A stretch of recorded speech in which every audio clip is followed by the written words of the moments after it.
நம்மளுக்கு ஏதாவது இன்ஃபர்மேஷன் தெரிஞ்சுக்கணும், இல்லைன்னா ஏதாவது ஒரு விஷயத்தை பத்தி கண்டிப்பா நம்ம தெரிஞ்சுக்கணும்னா என்ன பண்ணுவோம்? நாம இன்டர்நெட் போய் கூகுள்ல சர்ச் பண்ணி பார்ப்போம். அதுக்கு பார்த்த உடனே நம்மளுக்கு அந்த விஷயத்தை பத்தி டீடைலா தெரிஞ்சுக்குவாங்க. அப்படி அந்த தெரிஞ்சுக்க அந்த கூகுளை வந்து ஒரு நாளைக்கு எத்தனை பேர் யூஸ் பண்றாங்க இந்த உலகம் முழுக்க வேற வேற பர்பஸ்க்காக அப்படின்னு உங்களுக்கு தெரியுமா? கிட்டத்தட்ட வந்து 8.5 பில்லியன் பேரு. இந்த பில்லியன் அப்படிங்கிறது வந்து எவ்வளவு அப்படின்னு பாத்தீங்கன்னா, ஒரு பில்லியன் வந்து 100 கோடி. 100 கோடி இன்ட்டு 8.5 கிட்டத்தட்ட வந்து 850 கோடி வந்து ஒரு நாளைக்கு மட்டும் இந்த கூகுள்ல சர்ச் பண்றாங்க. ஒத்துக்கிட மனசு இல்லனாலும் அதான் நேசம். அப்படிப்பட்ட அந்த கூகுள் வந்து நம்மளுக்கு ஃப்ரீயாவே வந்து இன்ஃபர்மேஷனை கொடுக்குது. அந்த ஃப்ரீயா கொடுக்குற அந்த கூகுள் கம்பெனி இருக்குல்ல, அதான் அவங்க பேரண்ட் கம்பெனி ஆல்பாபெட். அவங்களோட மார்க்கெட் கேபிட்டலைசேஷன் எவ்வளவு அப்படின்னு நினைக்க யோசிச்சிருக்கீங்களா? நாங்க ஏண்டா நடிச்சாமத்துல சுடுகாட்டுக்கு போனோம். எவ்வளவு தெரியுமா? 2.4 ட்ரில்லியன் டாலர். அதாவது ட்ரில்லியன்னாலே வந்து 1 லட்சம் கோடி. 2.4 ட்ரில்லியன் இன்டு டாலர். டாலரோட மதிப்பு 86 வச்சுக்கோங்களேன். மல்டிப்ளை பண்ணோம்னா கிட்டத்தட்ட வந்து இந்திய மதிப்பு படி வந்து 2 கோடி கோடிகள் வந்து ஆல்பாபெட்டோட மதிப்பு இன்னைய நிலைமை இருக்குங்க. சரி, இது எப்படி இவ்வளவு ஒரு கேபிட்டலைசேஷன் வந்து கூகுள் பெற்றது? ஏன் தெரியுங்களா? எப்படி? அதான் நானும் யோசிக்கிறேன். இத்தனைக்கும் வந்து கூகுள் வந்து ஃப்ரீயா வந்து ஜிமெயில் நம்மளுக்கு கொடுக்குது, யூடியூப் கொடுக்குது, கூகுள் மேப்ஸ், இந்த மாதிரி பல ப்ராடக்ட் ஃப்ரீயா கொடுக்கறது மூலம் வந்து எப்படி இவ்வளவு பெரிய வந்து சாம்ராஜ்யத்தையும் இவ்வளவு சம்பாதிச்சது சுருக்கமா சொல்ல போனா கூகுளோட பிசினஸ் மாடல் அது இந்த வீடியோல பார்க்க போறோம். கூகுள் வந்து ஆரம்ப காலகட்டத்தில் வந்து சாதாரண ஒரு இன்டர்நெட்ல உள்ள ஒரு சர்ச் இன்ஜினா தான் இருந்தது. ஆனா இன்னைக்கு நம்ம என்ன பண்றோம் அப்படின்னம்னா, போய் இன்டர்நெட்ல சர்ச் இன்ஜின்ல போய் தேட போறோம் அப்படின்னா சொல்றோம், ஷார்ட்டா வந்து கூகுள் பண்ணி பார்க்க போறோம். கூகுள் பண்ணி பார்த்தேன் உலகத்தில். அதாவது ஒரு கம்பெனி பேரை பிராண்ட் பேரை சொல்லியே அதை நம்ம பண்ண போறோம் அப்படின்னு சொல்ற அளவுக்கு வந்து இன்னைக்கு கூகுள் வந்து அந்த அளவுக்கு வளர்ச்சி இருக்கு. அதுக்கு காரணம் என்னன்னா, உலகத்துல உள்ள இன்டர்நெட் யூசர்ல கிட்டத்தட்ட 90% ஆஃப் த பீப்புள் வந்து இந்த கூகுள் சர்ச் இன்ஜினா தான் யூஸ் பண்றாங்க. அப்படிப்பட்ட கூகுள் வந்து எப்படி உருவாச்சுன்னா அதுக்கு காரணம் 2 பேர் தான். 2 பேரா மாமி? ஒன்னு லாரி பேஜ், ஒன்னு வந்து செர்கே பிரின். இப்படி அவங்க 2 பேர்த்தோட விஷன் எப்படி இருந்தது அப்படின்னா, இந்த உலகத்துல உள்ள இன்ஃபர்மேஷனை பூரா வந்து ஒரு ஆர்கனைஸ்டா பண்ணி இன்டர்நெட் மூலம் வந்து அக்சஸ் பண்ணி யூஸ்ஃபுல்லா இருக்கிறதுக்காக இந்த கூகுள் சர்ச் இன்ஜின் கண்டுபிடிக்கப்பட்டது. இப்படி ஆரம்ப காலகட்டத்துல வந்து ஒரு வெப் சர்ச் இன்ஜினா தான் இருந்தது. அதோட ஆரம்பத்துல இது பேர் வந்து ஆக்சுவலி கூகுளே கிடையாது. இதோட பேர் வந்து கூகுள் அப்படின்னு. இந்த கூகுள் அப்படிங்கிறதுக்கு என்ன மீனிங் அப்படின்னு பாத்தீங்கன்னா, நம்ம நம்பர்ஸ்ல 1க்கு அப்புறம் வந்து 00 இருந்ததுன்னா அது 100, 000 இருந்ததுன்னா 1000.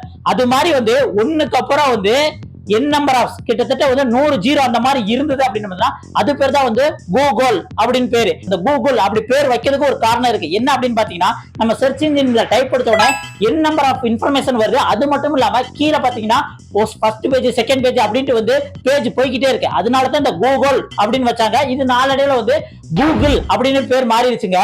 நீங்க ஒரு வில்லேஜ் விஞ்ஞானி பாஸ். சரி, இந்த கூகுள் வந்து அதுக்கப்புறம் எப்படி வந்து பரிமாண வளர்ச்சி ஆரம்பிச்சு பல ப்ராடக்ட் வெளியே எடுத்தாங்க. ஒரு பக்கம் இப்படி ஃப்ரீயா கொடுத்தாலும் கூகுள் கம்பெனிக்கு இதனால லாபம் வரணும்ல. அப்பதான் வந்து அவங்க லாப நோக்கில வந்து ஆட்வேர்ட்ஸ் அப்படின்னு வந்து 2000 காலகட்டத்தில் வந்து இன்ட்ரோடியூஸ் பண்றாங்க. இந்த ஆட்வேர்ட்ஸ் எதுக்கு அப்படின்னு பாத்தீங்கன்னா, இந்த கூகுள் சர்ச் பண்ணும்போது நிறைய இடத்துல பாத்தீங்கன்னா நிறைய விளம்பரங்கள் வந்து டிஸ்பிளே ஆகும். அதுக்கப்புறம் இந்த ஆடுன்னு போட்டே வந்து சில விஷயங்கள் வந்து அந்த இடத்துல வரும். அதுல நம்மளோட ஆடை பப்ளிஷ் பண்றதுக்கு தான் இந்த கூகுள் ஆட்வேர்ட்ஸ் அப்படின்னு கொண்டு வந்தாங்க. இப்படி கூகுள் இதுல வந்து லாபம் அடைய நிறைய ப்ராடக்ட்ஸை வந்து கூகுள் வந்து இன்ட்ரோடியூஸ் பண்ண ஆரம்பிச்சிட்டாங்க. 2004ல வந்து ஜிமெயில் அப்படின்னு ஒரு ப்ராடக்ட் வெளியிட்டாங்க. அதுவும் பயங்கர ஹிட் ஆயிருது. இதே மாதிரி வந்து 2005ல வந்து கூகுள் மேப் அப்படின்னு இன்ட்ரோடியூஸ் பண்றாங்க. அதுவும் மக்கள்கிட்ட ரீச் ஆயிருது. 2006 காலகட்டத்தில் வந்து யூடியூப் வந்து கூகுள் வாங்குறது மூலம் வந்து யூடியூப் வந்து தனி கம்பெனியாவே வந்து கூகுள் வந்து அறிவிக்குதுங்க. அதுக்கப்புறம் 2008ல வந்து கூகுள் ஆண்ட்ராய்டை வந்து இன்ட்ரோடியூஸ் பண்ணுது. இந்த ஆண்ட்ராய்டை இன்ட்ரோடியூஸ் பண்றது மூலம் வந்து உலகத்துல உள்ள எல்லா மொபைல்லையும் கிட்டத்தட்ட வந்து ஒரே ஓஎஸ் இருக்கணும் அப்படின்னு நோக்கில வந்து அதை வெளியிடுறாங்க. அதுவும் பயங்கர சக்சஸ் ஆகுது. அது மட்டும் இல்லாம கூகுள் வந்து 2008 காலகட்டத்தில் வந்து கூகுள் குரோம் அப்படின்னு ஒரு வெப் பிரவுசரை வந்து இன்ட்ரோடியூஸ் பண்றாங்க. அதுக்கப்புறம் இன்னைக்கு வர வந்து மக்கள் வந்து இந்த கூகுளோட வெப் பிரவுசரை தான் யூஸ் பண்றாங்க. ஒருத்தன் தன்னோட கால் தடத்தை பதிச்சுட்டான்னு அவங்க யாருக்குமே தெரியல. இதுக்கப்புறம் கூகுள் வந்து சாஃப்ட்வேர்ல மட்டும் வந்து தலையிடாம வந்து நிறைய ஹார்ட்வேர் இன்ட்ரோடியூஸ் பண்றாங்க. பிக்சல்ஸ் போன்ஸ், குரோம் லேப்டாப், இந்த மாதிரி நிறைய விஷயங்கள், அதாவது வீட்டுக்கு தேவையான நிறைய கேஜெட்ஸ் இதெல்லாம் வந்து கூகுள் வந்து இன்ட்ரோடியூஸ் பண்றாங்க. அப்படியே கூகுள் வந்து பல ப்ராடக்ட்டை இன்ட்ரோடியூஸ் பண்ணி இன்னைக்கு வர ஏஐ வரை பல ப்ராடக்ட்ஸ் வந்து சக்சஸ்ஃபுல்லா வந்து கூகுள் பண்ணிக்கிட்டு வருது அப்படின்னு வந்து சொல்லலாமே தவிர, ஆனா அவங்க வெளியிட்ட எல்லா ப்ராடக்ட்டும் சக்சஸா அப்படின்னு கேட்டீங்கன்னா கண்டிப்பா கிடையாது. என்னடா உளற? ஏன் அப்படி சொல்றேன் அப்படின்னு பாத்தீங்கன்னா, இவ்வளவு சக்சஸ்ஃபுல் ப்ராடக்ட்டை நம்ம பார்த்துட்டு வரையில வந்து எவரி சக்சஸ்ஃபுல்லுக்கு பின்னாடியும் வந்து ஒரு ஃபீல்டு இருக்கும் அப்படிங்கிறது வந்து நிதர்சனமான உண்மை. அப்படி பாத்தீங்க அப்படின்னா கூகுள் பண்ணும்போது கில்டு பை கூகுள் அப்படின்னு அடிச்சு பாத்தீங்கன்னா கிட்டத்தட்ட வந்து 200+ ப்ராடக்ட் வந்து கூகுளோட ஃபெயில்டுன்னு தான் நம்ம சொல்லலாம். இப்படி நிறைய ப்ராடக்ட் ஃபெயில் ஆயிருக்கு. இந்த கூகுள் பிளஸ் ஆர்கோட் இதெல்லாம் நீங்க கேள்விப்பட்டிருப்பீங்க. அதெல்லாம் வந்து இந்த சோசியல் மீடியால Facebook அதுக்கு ஆப்போசிட்டா வந்தது. ஆனா அது கூகுள் வந்து மிகப்பெரிய ஃபெயில். அதுக்கப்புறம் ஜிமெயிலே நம்ம வந்து சாட் பண்ணலாம் அப்படின்னு ஒரு ஆப்ஷன் கொண்டு வந்தாங்க. அதான் ஹேங் அவுட்னு சொன்னாங்க. அதுவும் மிகப்பெரிய ஃபெயில். இதெல்லாம் வந்து ஒன்று வந்து ஃபேமஸான ஃபெயில்டு கூட நமக்கு தெரியும். Failure is never final. இது மட்டும் புரிஞ்சுக்கோங்க. சரி, இந்த கூகுளை பத்தி இவ்வளவு பாக்குறமே, இதுக்கப்புறம் இந்த கூகுள் வந்து எப்படி இதோட ரெவன்யூ ஜெனரேட் பண்ணுச்சு, இதுல இருந்தாலும் அதிகமான ரெவன்யூ வருது அப்படிங்கறதையும் பார்ப்போம். இந்த கூகுள் கம்பெனியோட ரெவன்யூ பிரேக் டவுன் 2022, அதாவது இந்த 2022ல கூகுளுக்கு எவ்வளவு ரெவன்யூ வந்து எதுல இருந்தாலும் வந்திருக்கு அப்படின்னு பார்த்தோம் அப்படின்னம்னா, இதுல டோட்டல் ரெவன்யூ எவ்வளவுன்னு பாத்தீங்க அப்படின்னா $280 பில்லியன். அதுல 58% வந்து ஆட்ஸ்ல இருந்து வந்தது. இதோட மதிப்பு எவ்வளவு அப்படின்னு பாத்தீங்கன்னா $162.45 பில்லியன். அதுக்கப்புறம் செகண்ட் பிக்கஸ்ட் ரெவன்யூ 11.7% ஆகுது. $32.78 பில்லியன் வந்து கூகுள் நெட்வொர்க் ஆட்ஸ்ல இருந்து வந்திருக்கு. அது அந்த கூகுள் நெட்வொர்க் ஆட்ஸ் என்ன அப்படின்னு பாத்தீங்கன்னா, நிறைய வெப்சைட்ல போய் பார்த்திருப்பீங்க, சைடுல நிறைய ஆட்ஸ் எல்லாம் ஓடிக்கிட்டு இருக்கும். அந்த ஆட்ஸ் வந்து கூகுளோட பார்ட்னர்ஷிப் போட்டு அதுல இருந்து வர்ற ரெவன்யூ தான் இந்த கூகுள் நெட்வொர்க் ஆட்ஸ்ங்க. இப்ப அப்படியா? தேர்ட் பாத்தீங்க அப்படின்னா யூடியூப் ஆட்ஸ்ல இருந்து வந்திருக்கும். இதுல இருந்து வர்ற ரெவன்யூ எவ்வளவு அப்படின்னு பாத்தீங்கன்னா $29.24 பில்லியன். இந்த ஆட்ஸ் எப்படி வருதுன்னு உங்களுக்கே நல்லா தெரியும். நம்ம யூடியூப் பாத்துக்கிட்டு இருக்கிறதாலும் சரி, இல்ல ஸ்டார்டிங்லாம் சரி, நிறைய விளம்பரங்கள் வரும். அந்த இதுல இருந்து வந்து யூடியூப் ஆட்ஸ் வந்து ரெவன்யூ ஜெனரேட் பண்ணுது. இதுல இன்ட்ரெஸ்டிங்கான விஷயம் என்ன அப்படின்னு பாத்தீங்கன்னா, இந்த அட்வர்டைசர் அமௌண்ட் கொடுக்காங்களே, அதுல 55% வந்து கிரியேட்டர்ஸ்க்கு அந்த ரெவன்யூ போயிடும். மீதி இருக்க 45% தான் வந்து யூடியூபுக்கான கூகுள் கம்பெனிக்கு வரும். அதுல இருந்து கிடைச்சதுதான் இந்த $29.4 பில்லியன். கிட்டத்தட்ட வந்து மொத்த ரெவன்யூல இருந்து 10.5% வந்து கிடைக்குதுங்க. அதே மாதிரி தான் வந்து கூகுள் ஆப்ஸ்ல இருந்தும் கூகுள் பிளே ஸ்டோர்ல இருந்தும் வந்து இன்கம் வருது 10.4%. இதுல வந்து எப்படி அப்படின்னா, இதுல வர்ற ரெவன்யூ வந்து 70% வந்து அந்த கிரியேட்டருக்கு போயிடும். மீதி இருக்க 30% தான் வந்து கூகுளுக்கு வந்து கிடைக்கும். அந்த 30% அமௌண்ட் எவ்வளவு அப்படின்னு பாத்தீங்கன்னா $29.06 பில்லியன். மீதி இருக்க பேலன்ஸ் ரெவன்யூ வேற இதுல இருந்து வருது அப்படின்னு பாத்தீங்கன்னா கூகுள் கிளவுட்ஸ்ல இருந்து வருதுங்க. இதுல ஒரு இன்ட்ரெஸ்டிங்கான விஷயம் என்ன அப்படின்னு பாத்தீங்கன்னா, இந்த ரெவன்யூல இருந்து கூகுள் வந்து சில விஷயங்களுக்காக ஸ்பெண்ட் பண்றாங்க. அதாவது எதுக்காக அப்படின்னு பாத்தீங்க அப்படின்னா, இவங்களோட R&D அந்த விஷயங்களுக்காக நிறைய ஸ்பெண்ட் பண்றாங்க. அது எவ்வளவு பாத்தீங்கன்னா கிட்டத்தட்ட அரௌண்ட் வந்து $40 பில்லியன். அதாவது அவங்க மொத்த வர்ற ரெவன்யூல இருந்து 14% வந்து 2022 காலகட்டத்துல வந்து அவங்களுக்கு R&Dக்கு செலவு பண்றாங்க. இது இல்லாம இவங்களுக்கு நிறைய விஷயங்களுக்கு யூஸ் பண்ணுவாங்க. இந்த ஆபீஸ் ரெண்ட், அட்வர்டைஸ்மெண்ட் எக்ஸ்பென்ஸ், அடுத்து வந்து அக்கௌண்டிங் காஸ்ட், அடுத்து பில்டிங் எக்ஸ்பென்சஸ், இதுக்கெல்லாம் வந்து இவங்க வர்ற மொத்த ரெவன்யூல இருந்து அதுக்கும் அவங்க செலவு பண்ணுவாங்க. அப்படி பார்த்தாலுமே கூகுளோட ஸ்டேட்மெண்ட்ல பார்க்கல மொத்தம் வந்து $207 பில்லியன் வந்து அவங்களுக்கு ரெவன்யூ வந்திருக்கு. அதுல எல்லாம் கழிச்சது போக கிட்டத்தட்ட வந்து $60 பில்லியன் வந்து ப்ராஃபிட்ல தான் வந்து அவங்க செயல்படுறாங்க 2022 பேலன்ஸ் ஷீட்டை பார்க்கும்போது. எப்படி இவ்வளவு ஃப்ரீயா கொடுத்துமே இவ்வளவு ப்ராஃபிட்டபிளா இந்த பிசினஸ் பண்றாங்க அப்படின்னு நம்ம யோசிச்சோம் அப்படின்னா, இதுக்கு பின்னாடி 2 ரீசன் இருக்கு. 2 பேரா மாமி? இது ஃபர்ஸ்ட் திங் என்ன அப்படின்னு பாத்தீங்கன்னா, இவங்க எல்லாம் ஃப்ரீயா கொடுக்குறாங்க அப்படின்னு பாத்தீங்கன்னா டோட்டலா ஃப்ரீ எல்லாம் கிடையாது. பேஸ் திங் மட்டும் தான் ஃப்ரீ. அதுக்கப்புறம் இதுல பத்தி நிறைய விஷயங்கள் தெரிஞ்சுக்கணும் அப்படின்னா பிரீமியமா யூஸ் பண்ணி நம்ம பே பண்ணிக்கணும். என்னடா புத்தலாட்டது? இதத்தான் வந்து பிரீமியம் அப்படின்னு சொல்லுவாங்க. ஃப்ரீ பிளஸ் மியம், அதுதான் வந்து பிரீமியம் சொல்லுவாங்க. இது கூகுள் மட்டும் யூஸ் பண்ணலாங்க. நீங்க ஸ்பாட்டிஃபை போனாலும் அப்படித்தான் இருக்கும், ஜூம் போனாலும் அப்படித்தான் இருக்கும், ஏன் எக்ஸ் வலைத்தளங்கள் போனாலும் அப்படித்தான் இருக்கும். இந்த மாதிரி நிறைய கம்பெனிகள் வந்து இந்த பிரீமியம், அதாவது இந்த பிசினஸ் மாடலை யூஸ் பண்ணி நிறைய ஏர்ன் பண்ணிக்கிட்டு தான் இருக்காங்க.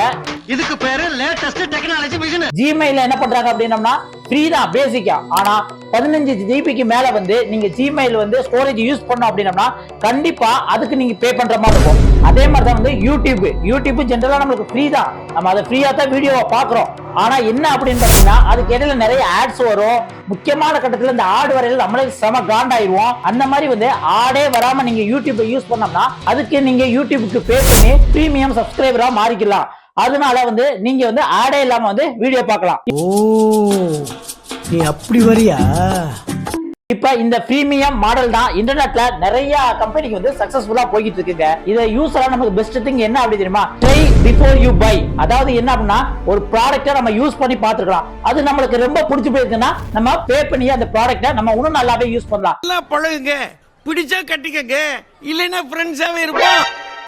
ஆனா அந்த கூகுள்ல இன்னும் இன்ட்ரெஸ்ட் நம்ம சொல்ல போறோம் அப்படின்னம்னா இந்த பிரீமியம் யூஸ் பண்ணி தான் இவ்வளவு ஏர்ன் பண்ணாங்களா அப்படின்னு கேட்டீங்கன்னா அதுதான் கிடையாது. இல்லையா? எக்ஸாம்பிள் பாத்தீங்கன்னா ஜிமெயில் எடுத்துக்கிட்டீங்கன்னு வச்சுக்கோங்க. 95% ஆஃப் த யூசர்ஸ் வந்து என்ன பண்றாங்க அப்படின்னா ஃப்ரீ தான் அதிகமா யூஸ் பண்றாங்க.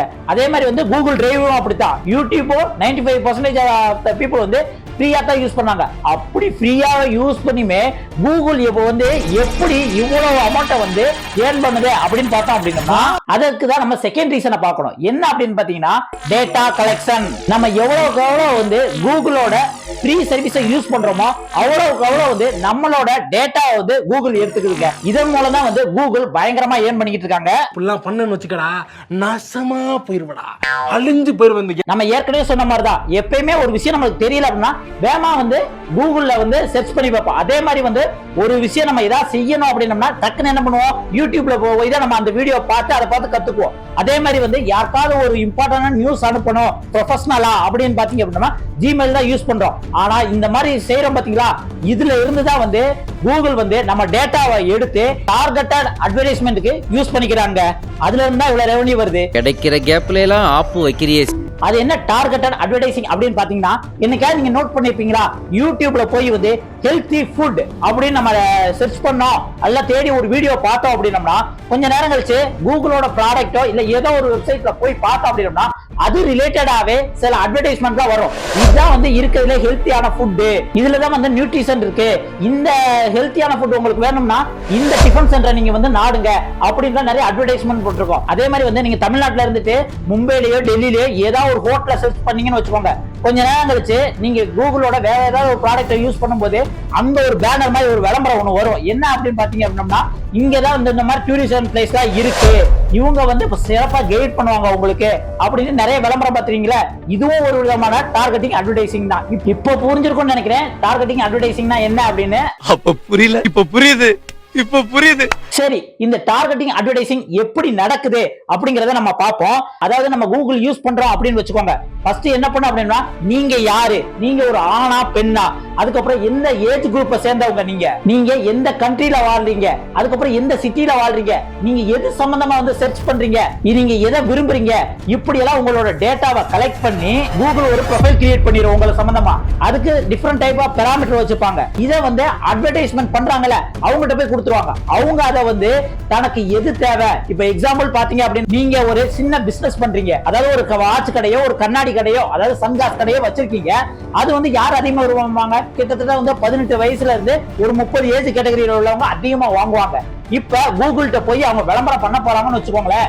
உடனே என்ன கூகுள் அவங்கள்ட்ட காமிக்கும், என்கிட்ட வந்து இந்த பெராமீட்டர், அதாவது என்ன அப்படின்னா 18 வயசுல இருந்து 30 வயசு உள்ளவங்க எல்லாம் இத்தனை பேர் இருக்காங்க அப்படிங்கிற மாதிரி காமிக்கும். அதுவும் பர்டிகுலரா வந்து உங்க கடை வந்து இப்ப வந்து சென்னையில இருக்குன்னு வச்சுக்கோங்க, சென்னை சிட்டில உள்ள பீப்புளுக்கு மட்டும் காமிச்சா போதும். இப்படி எல்லாம் கூகுள் வந்து அந்த அட்வர்டைசருக்கும் யூசருக்கும் மேட்ச் பண்ணி அட்வர்டைஸ்மெண்ட் வந்து கொடுக்கும். தன்னோட டேட்டாவை பூரா வித்து அதுல இருந்து தான் வந்து ஃப்ரீயா கொடுக்குற பேர்ல கூகுள் வந்து இவ்வளவு ஏர்ன் பண்ணுதுங்க. இதே வந்து இந்த அட்வர்டைசர் வராங்களே அவங்களும் வந்து கேட்டவனே கூகுள் கொடுத்துறாது.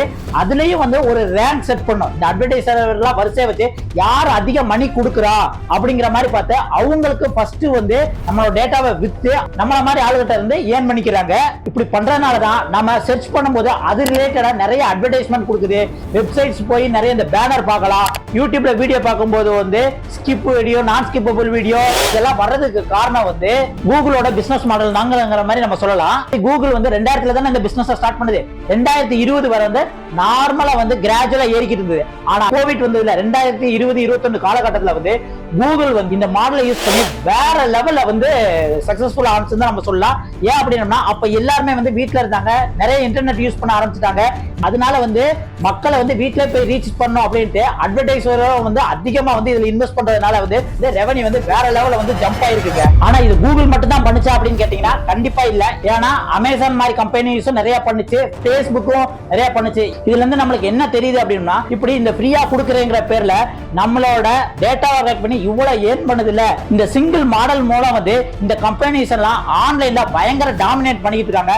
இதை வந்து நம்ம தவிர்க்கணும் அப்படிங்கிற மாதிரி வந்து நம்ம சூழ்நிலை இப்ப இருக்கும். ஏன் அப்படின்னு பாத்தீங்கன்னா, ஃபர்ஸ்ட் நம்மளோட பிரைவசி வந்து எல்லாமே திருடப்படுது. நம்ம என்ன சாப்பிடுறோம், எங்க வாழ்றோம், எங்க ஒர்க் பண்றோம், ஈவன் நம்ம வந்து எந்த நோயால பாதிக்கப்பட்டிருக்கோம் அப்படின்னு கூட வந்து தெரியுது. அது மட்டும் இல்லாம நம்ம ரிலேஷன்ஷிப்ல இருக்கோமா, அதுக்கப்புறம் வந்து டெய்லி நம்ம என்ன மாதிரியான ப்ராப்ளம் எல்லாம் ஃபேஸ் பண்றோம், இது எல்லாமே வந்து இந்த மாதிரி கம்பெனிஸ்க்கு வந்து அசால்ட்டா நம்ம ஃப்ரீங்கிற பேர்ல யூஸ் பண்றது மூலம் வந்து தெரிஞ்சுக்கிறாங்க. இதுல இருந்து என்ன தெரியுது அப்படின்னா, இந்த கூகுள் கம்பெனி நம்மளுக்கு ஃப்ரீயா நிறைய சர்வீஸ் கொடுக்க போகுது அப்படின்னு நம்பி நம்மள வந்து டார்கெட்டிங் அட்வர்டைசிங் பண்ணி தான் இவ்வளவு ரெவன்யூ பண்ணிருக்கு.